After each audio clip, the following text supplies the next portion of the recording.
The choice between buying a home and renting one is among the biggest financial decisions that many adults make. Angela Witte is with us this morning. She's a real estate agent at Berkshire Hathaway Home Services Premier Properties. She's with us to answer the question, is it better to rent or to buy? Welcome to the show. It's good to have you here. Thank you. Glad to be back. So kind of walk us through that. Is it better to rent or buy, and why? You know, it really heavily depends on each person's financial situation, their plans, and personal preferences. So renting looks, you know, it's less money up front and it's less scary. However, there are some things to consider. The home is not yours, so you cannot paint, you cannot remodel it as is. But there are some perks to renting. If any of your appliances were to need maintenance or repairing, the landlords are generally the ones that will do that for you. And then renting also will give you that freedom to save some money so you can buy your own home. That's true. So we don't have to be anti-renting because we have a long-term plan in place. Yes. Okay, when you're kind of crunching these numbers, and I always like to say I was told there'd be no math, but that's why we work with someone like you. Yes. How is the math changing when it comes to buying versus renting? So you'd be actually surprised how big of a home you can buy for the same amount of money that you're already spending to rent. So with mortgage rates low like they are right now, you can actually afford a home for about the same amount of money as what you're spending to rent, and it would be your own. So the rates right now are in between 3 and 3.6% depending on which mortgage loan that you qualify for.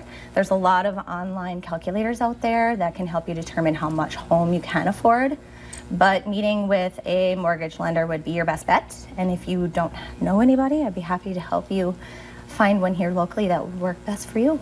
And do you find that there's all different price ranges in the Fargo-Moorhead area? Or? There is. So in our local area right now, there are 325 homes under or at that 175. Wow. And under. So like this home in Moorhead here is a 2-bedroom, 3-bath, which would be a great option and most likely be right at that same amount of money as what you're paying for rent and or less. And then the only thing is then it's your home. And then the other end of the spectrum is there are 395 homes above that $300,000 mark.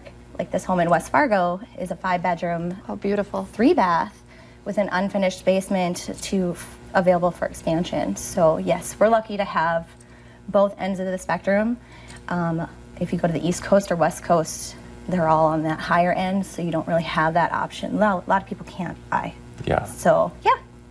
And you kind of touched on this, but one more time, can you kind of break down some of the things you should consider when you're deciding to rent or buy? Yes. So one of the biggest things is depending on how long you're going to be in the area. So if you have a job where you're going to travel every 1 to 2 years, make sure that maybe renting is probably your best bet, but maybe a seasonal place, maybe in Lakes Country would be a good bet.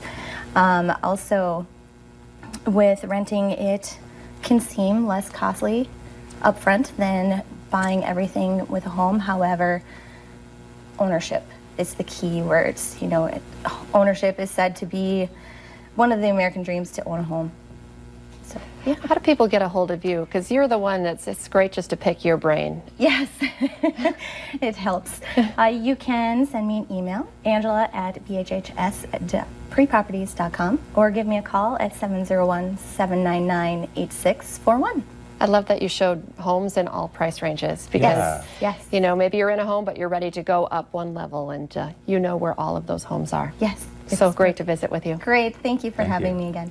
Stay with us. We'll be right back, checking in with our crew, rappelling off the side of a building 8 stories up.